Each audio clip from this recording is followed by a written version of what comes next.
Don't try this at home, kids. I'm a professional.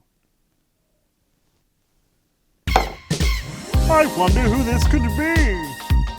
Well, it's week 14. We're coming off a disastrous week 13 edition of Daily Fantasy Unboxing. What an absolute train wreck that lineup was. I'm hoping to rebound this week and make a much better team. However, I'm at the mercy of what's in these boxes. Let us begin with our quarterback picks. Quarterback number 1.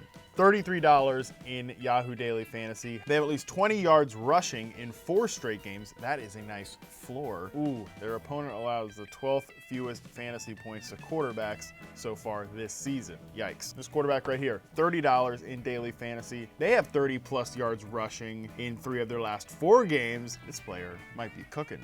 That's not a Thanksgiving joke. That's just a regular dinner joke. Quarterback number 3, $23 in Daily Fantasy, has 4 20-plus fantasy point performances in their last 7 games. I feel very, very, very into the courage of my convictions. And right away as I was reading this resume stuck out to me. I'm not going to second guess myself at any point today. I'm just going to go with what I think is right. And I'm going to open the box correctly. What a time to be alive. Ryan freaking Tannehill is $30 in Daily Fantasy. Yeah, I mean, I wish he was cheaper.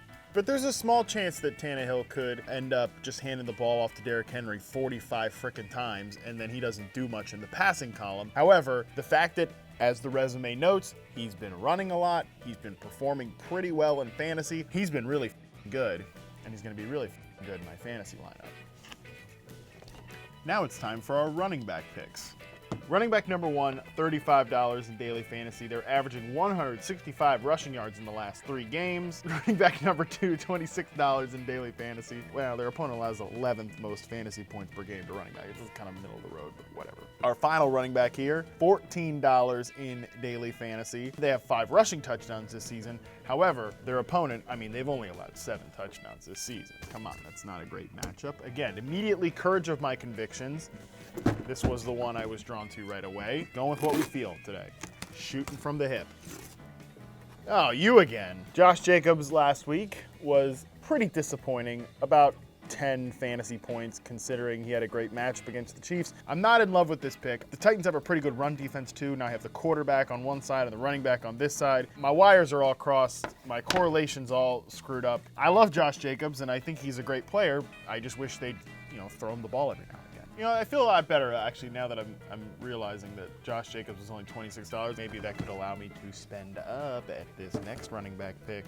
But we'll see what happens. No guarantees. Running back number 1, $29 in Daily Fantasy, is averaging 5 targets over the last 5 games. Running back number 2, $23 in Daily Fantasy, has 20-plus carries in 7 of the past 9 games, 3rd most yards after contact in the league. Running back number 3, $17 in Daily Fantasy. They have scored in back-to-back games, and their opponent allows the most rushing yards in the NFL. I feel like this might be a trap, but I'm going to go with it. Remember, we are not hesitating. I'm going to discount at the running back position this week, so maybe I'll be paying up for some high-flying, oh man, box was ruined, sexy wide receiver picks. Okay, it's not the worst thing in the world, right? Got Kareem Hunt here.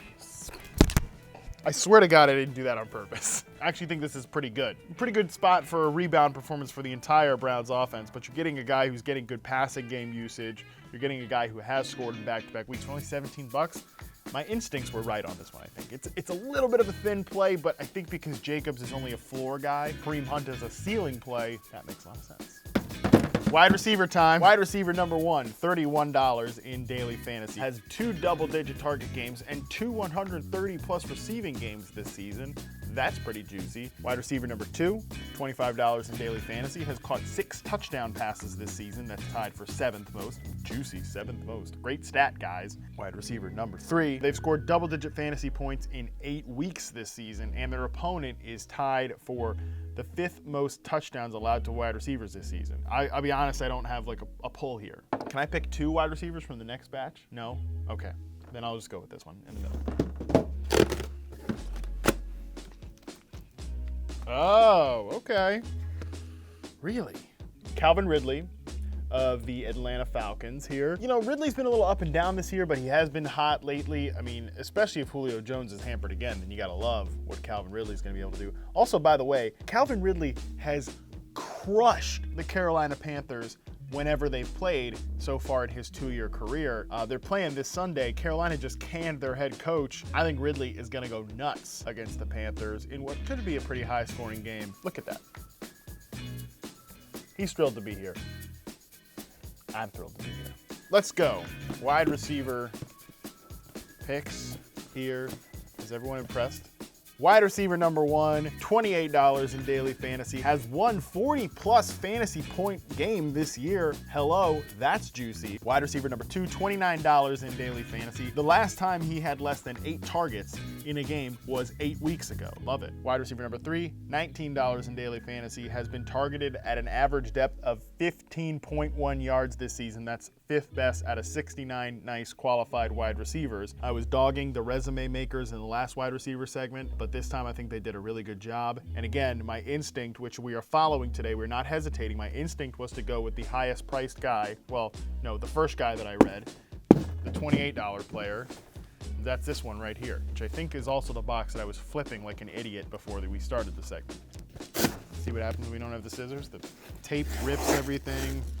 Look at that. This box is a nightmare now. Oh, all right. We've got one of the greatest wide receivers, one of the best route runners in the NFL, Stephon Diggs. They're playing the Detroit Lions. The Detroit Lions are hideous from a defensive perspective. I am happy paying the price that I've paid for him. Yeah, give me a break. Stephon Diggs rocks. It's just coffee, but I definitely needed a drink before we do the tight end segment. Tight end number 1. $25 in daily fantasy, has 54 catches this season. That's 5th most among NFL tight ends. Thank God you just included NFL tight ends, not college tight ends. Tight end number 2, $20 in daily fantasy, and their opponent is the second worst defense versus tight ends this year. You gotta like that a lot. Come on. This fella right here. $16 in daily fantasy, has 33 receptions on 40 targets this season. That's the 2nd best catch rate among NFL tight ends. I've got some money to work with. That's the thing. I've got money to work with here. I could pay up. All of these guys actually, which is weird because it's tight end and it's disgusting. All of these resumes actually sound mildly appealing. Very tempted by this box here. They're cheap. I think that might be Jack Doyle. Oh man, that's really tempting. But I think I'm gonna go with this $20 player coming off their highest targets induced of the season. And of course, you gotta love that they're playing against a defense that is 2nd worst at defending the tight end position. Oh, that's funny. My dumb ass was sure that $16 player was Jack Doyle. Sure enough, I end up getting Jack Doyle anyways as I pay up for the $20 one. Jack Doyle, of course, has been awesome. He's been getting a ton of volume. He's been playing a ton of snaps because Eric Ebron, that guy hit the road. I mean, he's on IR. I hope he gets healthy. Now we're looking at a guy that pretty much is like an every week tight end 1 start. Hell yeah, man. What a good tight end pick. Look, I was very upset coming into this segment with last week's lineup. There's always a 69% chance that I'm upset coming into next week's edition with this week's lineup. However, I think the group of Ryan Tannehill, Josh Jacobs, Kareem Hunt, Calvin Ridley, Stephon Diggs, and Jack Doyle, that all seems pretty safe. We're rolling into week 14, just making it rain, raking in cash, all the little money analogies. You can go have fun too by going to yahoo.com/dailyfantasy. Enter your own contest, make your own lineup. If you don't have any boxes to pull players out of, that's probably for the best. You should actually go online and read some content and do a little research. That would actually be my real recommendation. Don't sit here and do what I do.